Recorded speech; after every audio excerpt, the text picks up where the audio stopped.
السلام عليكم ورحمة الله وبركاته. الحمد لله بجميع محامده كلها ما علمنا منها وما لم نعلم، حمدا يوافي نعمه ويكافئ مزيدا، حمدا يليق بجلال ربوبيته وكبرياء ديموميته وعزة قدمه، لا نحصي ثناء عليه هو كما أثنى على نفسه. وأشهد أن لا إله إلا الله وحده لا شريك له، وأشهد أن سيدنا وحبيبنا وعظيمنا ومصطفانا وقدوتنا ووسيلتنا إلى ربنا محمدًا عبده ورسوله وصفيه من خلقه وحبيبه،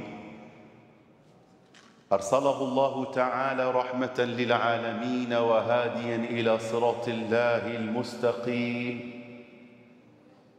نشهد أنه بلغ الرسالة وأدى الأمانة ونصح الأمة وكشف الله به الغمة وجاهد في الله حق جهاده حتى أتاه اليقين. اللهم صل وسلم على سيدنا محمد في الأولين، وصل وسلم على سيدنا محمد في الآخرين، وصل وسلم على سيدنا محمد في الملأ الأعلى إلى يوم الدين، وصل وسلم على سيدنا محمد حتى ترث الأرض ومن عليها وأنت خير الوارثين. إخوة الأماجد، baada ya kumshukuru Mwenyezi Mungu Subhanahu wa Ta'ala na kumtumia sala na salamu kipenzi chetu Bwana Mtume Muhammad sallallahu alayhi wa ala alihi wa sahbihi wa sallam, tukiwa katika darasa letu ambalo tuendeleza mazungumzo ya taharatul batin, usafi wa moyo. Tumeanza darasa letu tukizungumzia maana ya irada, neno lake Mola Subhanahu wa Ta'ala, Bismillahir Rahmanir Rahim, man kana yuridu al-ajila, irada, kutaka. Na tukaeleza moyo wa mwanadamu una maana mawili. Maana ya kwanza ni al-irada na maana ya pili ni al-idrak. Irada, kutaka, kisha na al-idrak. Idrak ni kutambua. Na moyo ambao una irada sahiha, idrak yake vile vile huwa ni sahiha. Moyo ukiwa na irada, kutaka mambo ambayo kwamba ni ya kisawa sawa, moyo vile vile unakuwa na qarar, decision making yake ni ya sawa vile vile. Kwa maana moyo ndio mahalul qarar, moyo ndio mahali ambapo mwanadamu anaamua afanye ama asifanye. Unapomuona mtu ameingia msikitini anafanya ibada, inachukua ushauri ikipeleka katika moyo. Kisha kuna an-nafs, nafsi vile vile yachukua ushauri inapeleka katika al-qalb, al-moyo. Na tulipozungumza sisi moyo, tukasema moyo hatumaanishi nofu la nyama linalozungumzwa na madaktari ambalo kazi yake ni kupump damu.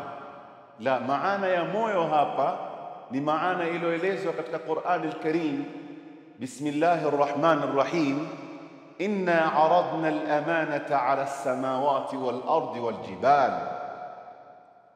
Tulionyesha amana, Mwenyezi Mungu anaeleza. Tulionyesha mbingu amana, tukaonyesha ardhi amana, tukaonyesha majabali amana, viumbe vikubwa kuliko mwanadamu. inna aradna al-amanata ala as-samawati wal-ardi wal-jibal faabaina an yahmilnaha, mbingu saba zikakataa kuchukua amana, ardhi kubwa ikakataa kuchukua amana, majabali ambayo kwamba ndiyo yanazuia mtetemeko wa ardhi pia wakakataa kuchukua amana. Wa hamalaha al-insan, mwanadamu akaichukua hiyo amana. Na hii wanapozungumza almufassiruna ni sirrul khilafa. Hii amana aliyochukua mwanadamu ni sirrul khilafa, alozungumza Mwenyezi Mungu Subhanahu wa Ta'ala, inni ja'ilun fil ardi khalifa, mimi ni mwenye kumweka mtu duniani katika ardhi ambaye atakuwa ni khalifa. Naam, alokusudiwa hapa ni Sayyiduna Adam, lakini ni Adam wa man dunahu min abna'i, ni Sayyidina Adam na wale watakaotokea kutokamana na watoto wake. Siri ya khilafa ndio moyo ambao mwanadamu amewekewa na ndio mahalul qarar. Tukasema mwanadamu moyo unapokuwa tayari ushatoka katika stages tulizozieleza, moyo una manafi, moyo una milango na dirisha na tundu mbalimbali ambapo kunawezekana kukaingia uchafu ukachafua moyo. Tukaeleza kwa haraka manafidh hisia, milango ambayo ni physical katika kuingiza uchafu katika moyo wa mwanadamu ni albasar, macho ya mwanadamu, aludhun, masikio ya mwanadamu, alfam, mdomo wa mwanadamu. Tukaeleza kwa haraka tukasema mfano wa mwanadamu katika moyo wake na macho na masikio na mdomo ni mfano wa simu. Simu ina memory card, wachukua picha, yatengeneza folder katika moyo wako, warekodi video ama sauti, yaweka katika rekodi yako. Chochote kinachopitikiwa na simu ina mahali inaitwa memory, ambapo inakuwa inahifadhi yote yale. Sasa moyo kwa mfano huu tulioeleza ndio mahallu nadhratillah, ndio mahali Mwenyezi Mungu anapoangalia. Je, wewe Mwenyezi Mungu anapoangalia moyo wako anakutana na picha gani? Anapokuangalia katika moyo wako anakuta maneno gani? Anapoangalia moyo wako anaangalia sinema zipi? Kwa sababu kila anachokiangalia mwanadamu anachukua, anaokota, anatia katika moyo wake. Na madamu moyo wako ni aziz, moyo wako ni adhim, moyo wako ni mahallu nadhratillah, na moyo wako ndio mahali imebeba maana ya la ilaha illa Allah Muhammadur Rasulullah. Usifanye moyo wako wala mimi nisifanye moyo wangu ni mazbala. Mazbala ni dumping site, wale waliokuwa na uchafu zao uzitupa katika moyo wako. La, kwa hivyo utachagua nini ya kuangalia, utachagua ni yapi ya kusikia, utachagua ni maneno gani utakayozungumza, kwa sababu kile unachokiangalia, kile unachokisikia, kile unachokisema kina athari mkubwa sana katika moyo wa mwanadamu. Inna as-sam'a wal basara wal fuada kullu dhalika kana anhu mas'ula. Kile unachokiona, kile unachokisikia, kile unachokizungumza, yote utaulizwa na Mola Subhanahu wa Ta'ala, kwa sababu kuna folder imo katika moyo wako inaotengenezwa. Mola anapotizama anaona uchafu. Kwa hivyo usikubali wewe kuingia katika mrengo wa kufanya moyo wako ndio dumping site ya kila anaokuwa na maneno yake mabaya ayatie katika moyo wako. La hasha wa kalla. Na kuzidisha zaidi, ma yahrumu sam'uhu, kile ambacho kwamba ni haramu kusikiliza, yahrumu nutquhu, ni haramu kuizungumza. Masikio na mdomo ina mafungamano makubwa sana. Ukisema kuzungumza urongo ni haramu, na kusikiza uongo vile vile ni haramu. An-namima ni mtu kutembea na kuchochea, kutia watu fitna. Huyu anachukua maneno ya huyu anakuletea, na huyu anachukua maneno ya huyu anakuletea. Usisikilize. Ukisikia mtu amefungua mlango wa kuanza kufitinisha, tayari mwambie, la, mimi moyo wangu sio kuchukua fitna, peleka fitna mahali pengine. Mtu amekuja ni sulhu, anataka marhaba, lakini unajua fulani amekusema vibaya mahali fulani, fulani hana adabu, na wewe ujue, na wewe utakachokizungumza atachukua, atarekodi, atapeleka kule. Wewe utaona hamuelewani na mtu, kwa sababu kuna mtu katikati kazi yake ni annamima, anatetesha watu, anachukua maneno ya hapa anapeleka pale, anachukua maneno ya pale anapeleka hapa. Ikiwa kuyasema haya ni haramu, na vile vile kuyasikiliza ni haramu. Tukipanda katika daraja ya juu zaidi, tulizungumza hata macho. Usimwangalie kiumbe chochote cha Mola Subhanahu wa Ta'ala kwa macho ya dharau. Usiangalie kiumbe chochote, sawa ni mwanadamu, sawa si mwanadamu, madamu ni kiumbe cha Mwenyezi Mungu Subhanahu wa Ta'ala, usimwangalie kwa nadhara ya dharau. Na hapa pasimuliwa kuwa bwana mmoja alikuwa ni abid, alikuwa ni mtu wa ibada katika kaum Bani Israili, katika watu wa Bani Israili. Alikuwa ni mcha Mungu wa ajabu. Anapita barabarani, na katika barabara ikawa katika kona anatokea pia mtu ambaye kwamba alikuwa julikana ni asi Bani Israili, mwenye kumaasi Mola zaidi katika Bani Israili. Huko amepatikana abid Bani Israili, mwenye kuabudu sana katika Bani Israili, na mlango wa pili au kona ya pili kuna mtu ambaye ni asi Bani Israili. Wakawa nakutana. Huyu abid akaweka kichwa chake chini alipomuona yule asi, na huyo asi akaweka kichwa chake chini alipomuona abid. Huyo abid Mwenyezi Mungu Subhanahu wa Ta'ala alikuwa amemjaalia kiwingu, cloud, inamfinika kutokamana na makali ya jua kwa sababu ya uchamungu wake. Walipopishana, ile cloud ikatoka kwa huyo abid ikaenda kwa huyo asi. Watu wakaulizana, vipi, mbona huyu ni abid amepita na huyu ni asi amepita? Kile kiwingu kimetransfer kutoka hapa kimekwenda huku, kitu gani kinachoendelea? Kumbe yule abid alipoweka kichwa chake chini alimwangalia kwa dharau.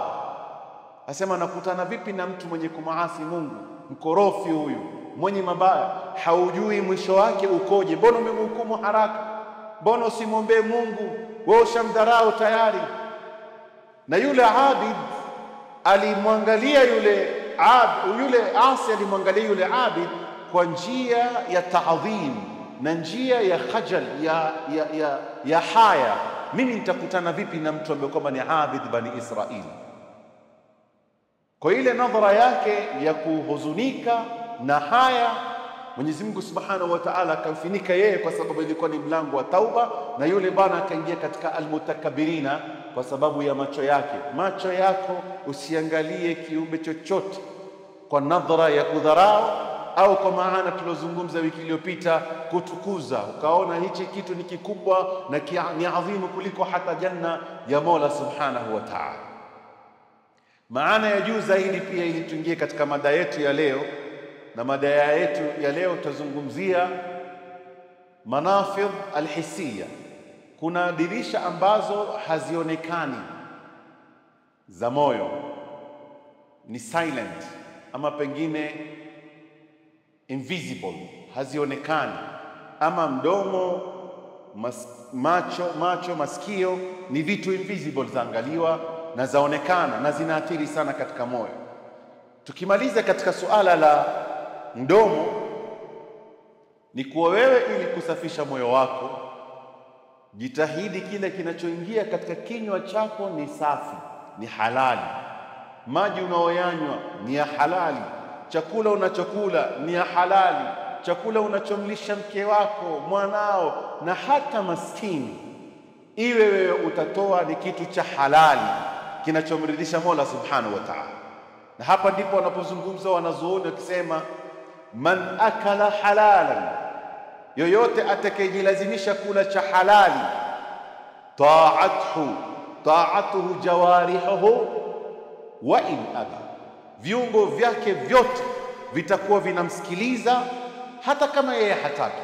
Ataona mguu wake unampeleka msikitini, ataona moyo wake unataka kusoma Qur'an, ataona hali yake yoyote anapata msukumo wa kufanya ibada kwa sababu ya kula ya halali. Waman akala haraman, na yoyote anayekula haramu inaathiri moyo, asatuhu jawarihu, viungo vyake vinamkataa, wa in aba, hata kama atazikaribisha. Unataka kwenda kuswali, viungo havitaki kuswali. Unataka kusoma Qur'ani, macho yako yamechoka, hayataki kusoma Qur'ani. Ukishika msahafu wasinzia, ukiketi msikitini wasikia moyo wako haujatulia, ni kwa sababu ya haramu unaokula. Kwa hivyo pia aklul halal, kula halali inaathiri moyo kwa njia nzuri, na kula haramu vile vile inaathiri moyo kwa njia ya haramu. Na hizi ni manafidh, hizi ni dirisha na milango ambayo inaingiza uchafu na kuchafua moyo wetu, na ikawa tunapokutana na Mola Subhanahu wa Ta'ala, Mwenyezi Mungu hayuko radhi na sisi, kwa sababu mioyo yetu imejaa macho mabaya tulioangalia, maneno mabaya tuliyosikia, maneno mabaya tuliyosema, vile vile na chakula cha haramu, mavazi ya haramu, manyumba ya haramu ambayo kwamba twaishi, inaathiri katika mioyo yetu. Na hapa katika suala linalofungamana na moyo na haya yote tuliyoyaeleza, ni kuwa mwanadamu anatakana ajitahadhari kiasi kikubwa sana, asitengeneze folders za uchafu katika moyo wake. Kama tulivyozungumza, moyo wangu si dumping site ya kila mmoja ataniletea maneno mabaya niyachukue, maneno mabaya niyasikie. La, na ndio hapo utakuja kuona ulimwengu tuliokuwa nayo, ili kutushughulisha tusiwe na tafakkur. Wajua, katika ibada kubwa anaopitia mwanadamu ni ibada ya atafakkur. Ndiyo, wewe unaweza kuja mswala hapo ukaswali, ukaleta adhkar. Kuna adhikr ambao ni moja katika utaji wa Mola Subhanahu wa Ta'ala, na wamvuta karibu na Mwenyezi Mungu Subhanahu wa Ta'ala. Pia kuna atafakkur, wa yatafakkaruna fi khalqi as-samawati wal ard, rabbana ma khalaqta hadha batilan subhanak. Mwanadamu anatakana awe na wakati wa kumfikiria Mola Subhanahu wa Ta'ala. Mwanadamu anatakana awe na wakati wa kufikiria madhambi yake. Mwanadamu anatakana awe na wakati wa kufikiria, mimi nitakuwa karibu vipi na Mola Subhanahu wa Ta'ala. Na ulimwengu unapokwenda, ulimwengu unapokaa hivi sasa, faudha, fujo kila mahali. Leo utakuja kuona vijana wetu, ala sabili almathal, amechukua samaa, tunazita headsets. Huyu kuanzia amke asubuhi ana headsets, yuasikiliza nyimbo mchana wake mzima. Tukizungumza hizi nyimbo ni afkar za watu wengine, wamezitia katika nyimbo, wanakulazimisha wewe lazima ufikirie kama wao. Haya nimekuwa nikizungumza mara kadha wa kadha, kuwa the media tunazoziangalia leo, iwe ni digital, ni system tunazoziangalia leo katika digitali au free to air programs ambazo zimewekwa, ni programs za 24 hours programs, zinaendelea, zinafanya kazi. People they are watching, na some of the programs are free of charge. Kwa hivyo uko free wewe kuangalia, wewe unaangalia, unajiburudisha nafsi yako, lakini unalazimishwa ufikirie, unalazimishwa usikie na utukane. Watoto wetu matusi walizokuwa nazo wamezitoa katika hizi social medias, wamezitoa katika media tunazotembelea nazo. Na hapa kuna alfarq kubwa sana baina ad-da'wa wal-i'lam.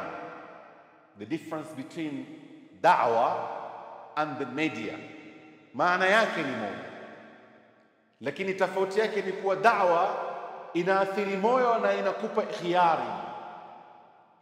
Fama Mwenyezi Mungu, alam naj'al lahu najdayn,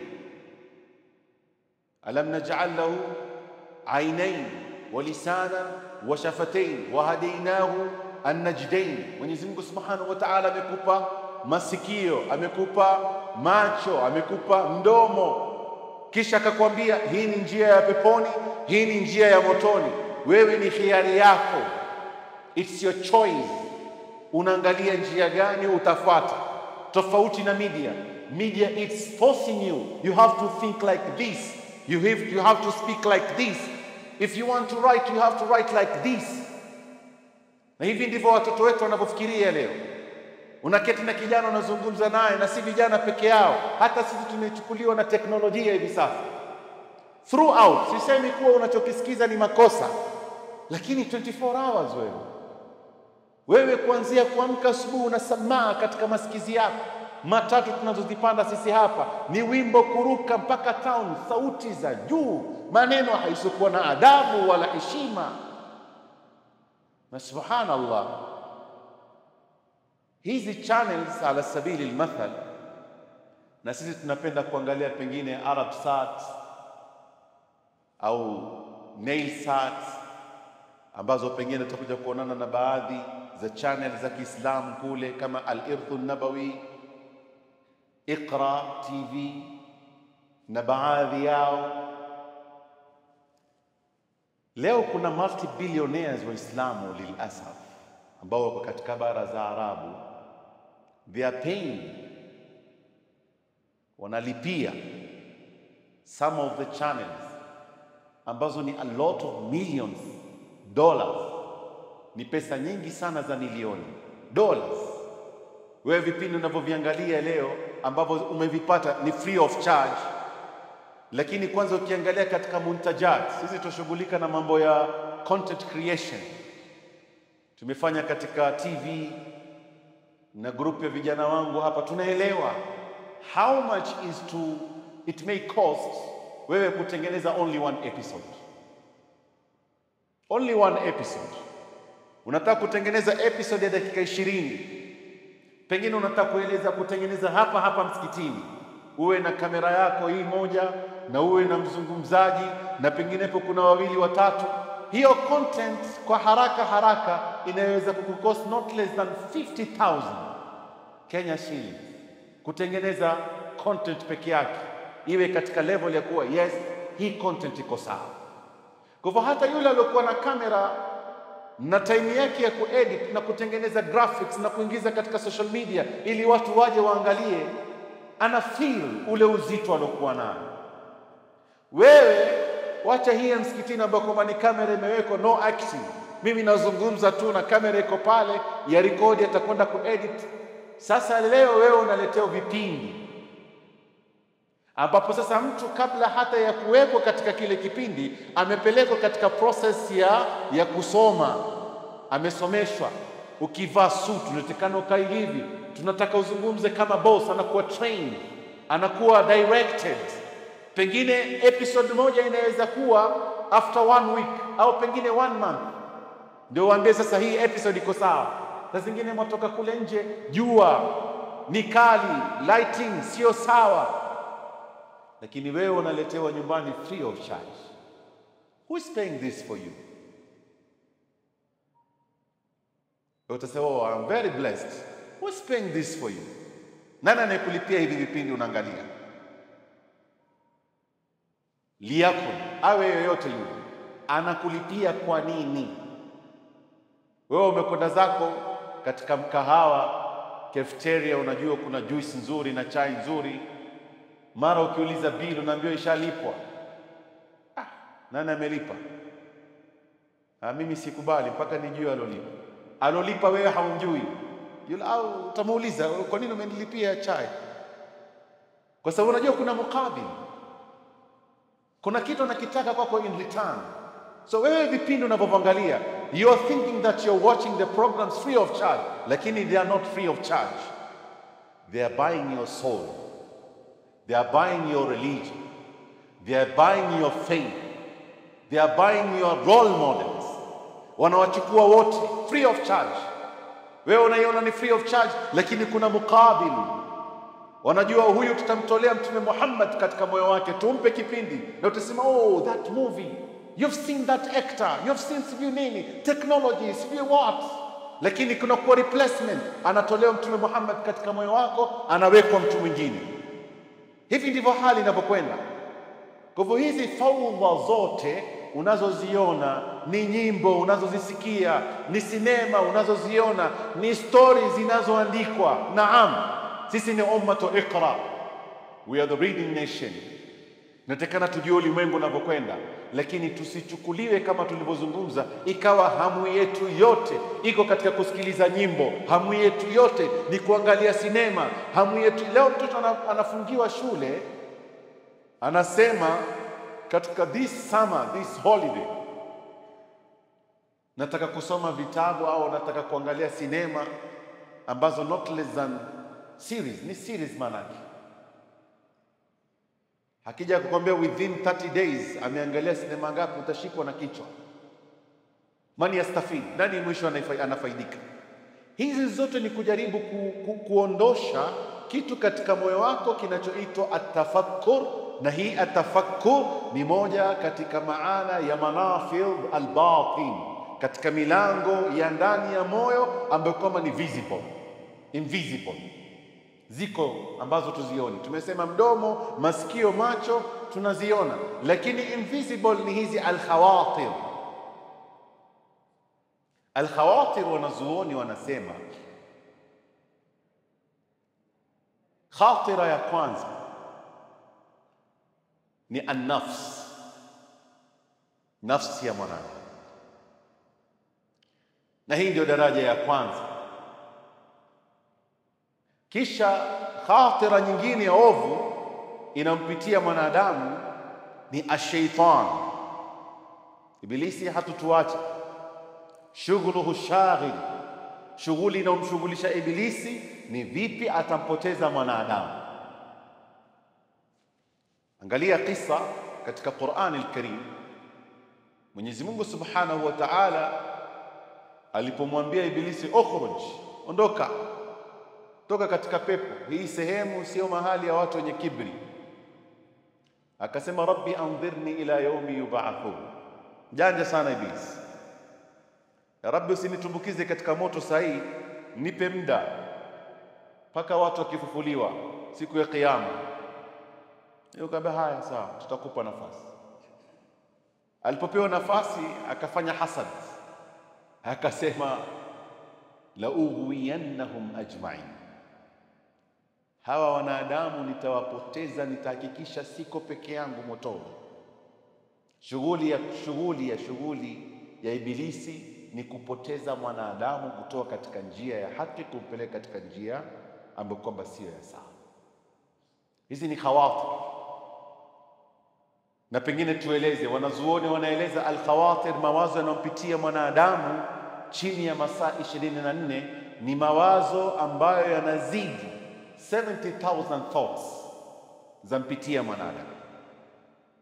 Kwa nini tuzungumze kuwa thoughts na khawatir au tafakkur, mawazo yanayompitia mwanadamu ni moja katika manafidh? Kwa sababu chanzo cha chochote wewe unachokifanya yaanza kwanza na khatir. Waanza kuwaza. Wewe jiangalie mpaka ulipojikuta katika msikiti imekuwaje. Umeanza kufikiria ni time ya sala, kwa hivyo shughuli yangu mimi inatakana niweke pause, ninajiwekea 1 hour 2 hours, nitakwenda msikitini, nitarudi kazi, nitaendelea na shughuli yangu. Ni khatira tayari shapita, ni mawazo. Haya mawazo ambao kuna khawatir mazuri, kuna mawazo mazuri na kuna mawazo mabaya, yanapita chini ya masaa 24, mawazo 1070 kwa mwanadamu. So unaona hizi ni hatari. Kama hatutaweza kuzicontrol, hatutakuwa na nafasi nzuri pia kusafisha mioyo yetu. Na ndio hapa wanazuoni akatuambia khatira ya kwanza ni an-nafs. Nafsi ni kama alivyozungumza Sayyidina Yusuf alayhi salam, na penginepo tumtaje Sayyidina Yusuf kidogo katika suala linalofungamana na nafsi yake.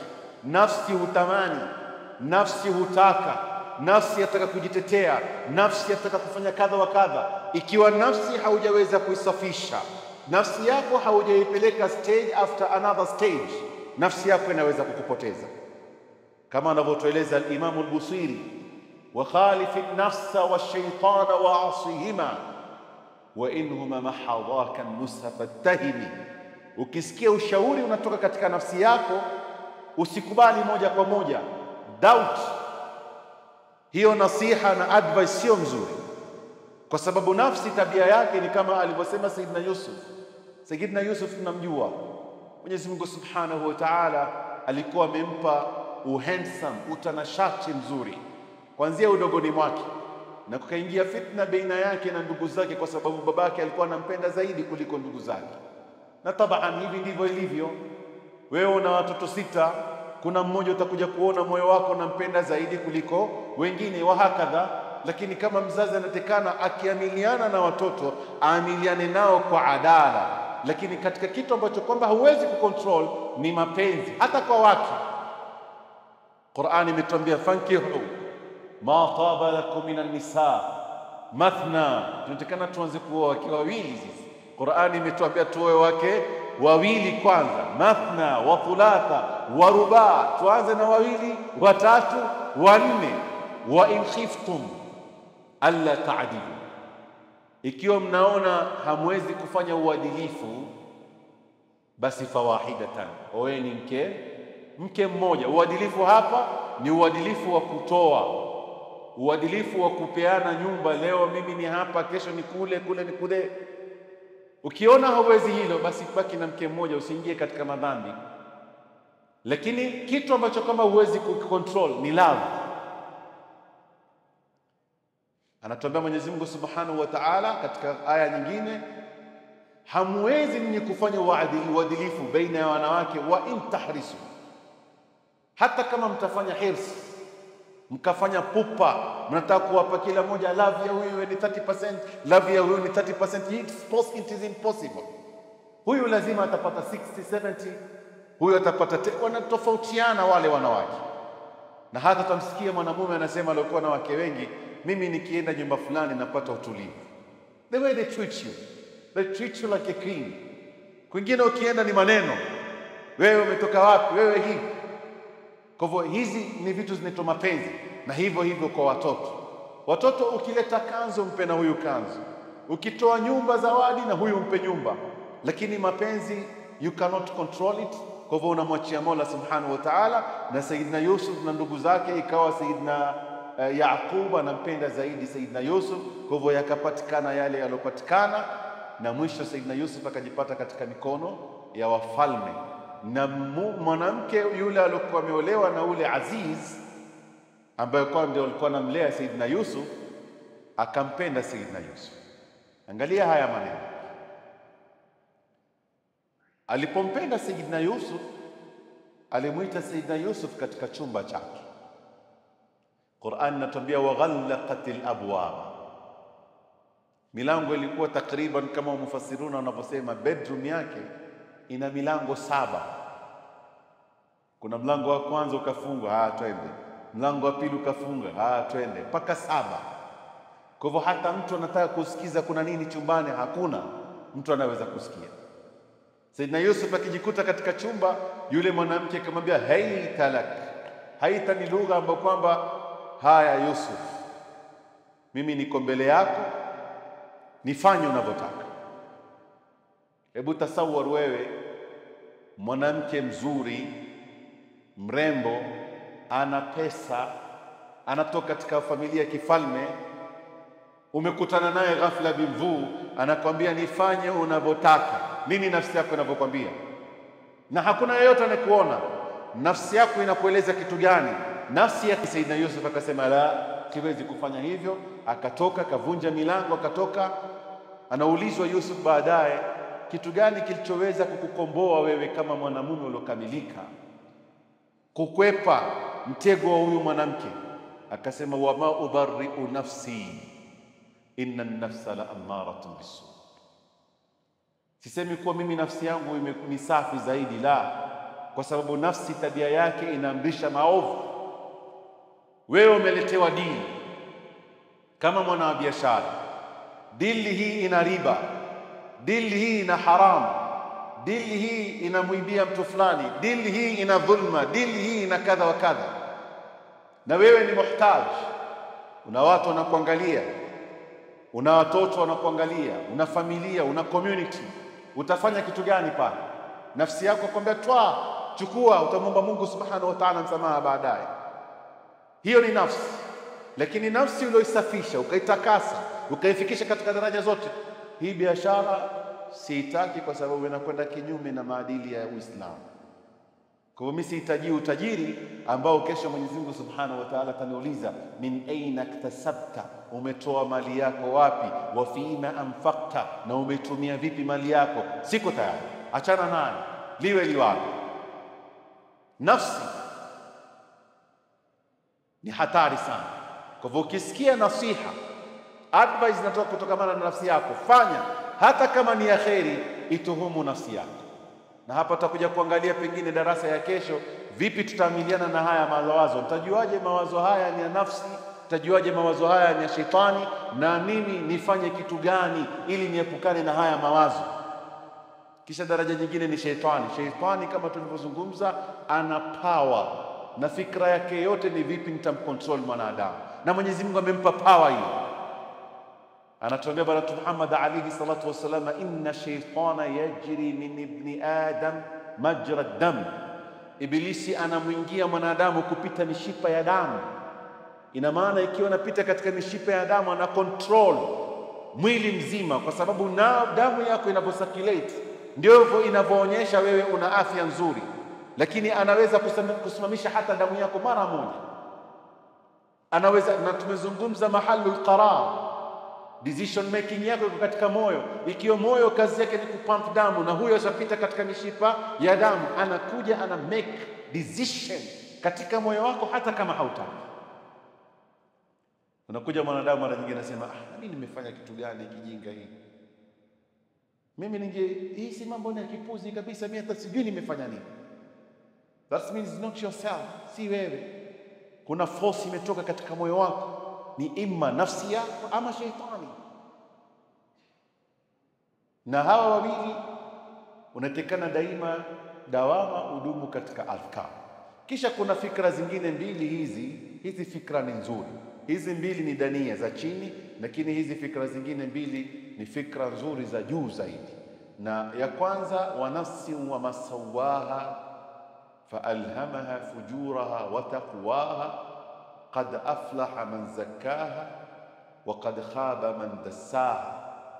Mwenyezi Mungu ameapa wa nafsi wa masawaha, ameapa na nafsi, lakini hii nafsi baada ya hapo amesema faalhamaha, inaitwa ilham ya kutoka kwa Mwenyezi Mungu Subhanahu wa Ta'ala. Na ilham ziko mbili hapa.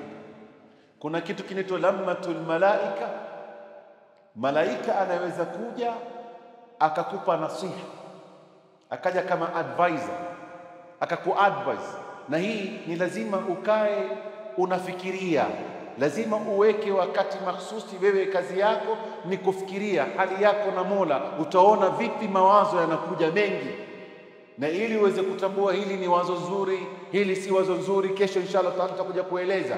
Lakini hapo utakuja kuona haya. Sasa hivi unaweza kusema tu, nataka kwenda zangu nyumbani, niende vipi nyumbani kwa njia ya sawa, alafu uanze kuangalia results zinazokuja katika bongo lako. Ukitoka na kulia, mfano toka upande wa kushoto, pita dukani, sijui nenda hivi, fanya vile. Kisha baada ya hapo chukua mawazo yote uyatie katika mizani, na ndio mazungumzo tutakazungumza kesho. Mizani hii inanionyesha hii iko sawa ama hii iko sawa. Faalhamaha fujuraha wa taqwaha. Mwenyezi Mungu akaipa ilham ile nafsi, na ilham hii ikawa pengine mara nyingine inakuja ni lammatul malaika, ishara na wasia kutoka kwa malaika. Malaika anakuambia fanya kitu fulani, usifanye kitu fulani. Na pia kuna lammatu shaitan, kuna lamma pia ni ya shetani, tumezungumza pale mwanzo, ambayo inaweza kuja ni ushauri wa ibilisi. Pia anapita kupitia moyo wako, anakushauri. Unasikia mwanadamu mara nyingine anasema, mimi nahisi kama nina roho mbili, fikra ni mbili, sijui nifanye, sijui nisifanye, niko katika haira. Utakwenda nyumbani, sijui nibaki, sijui niende, wacha nibaki, wacha niende.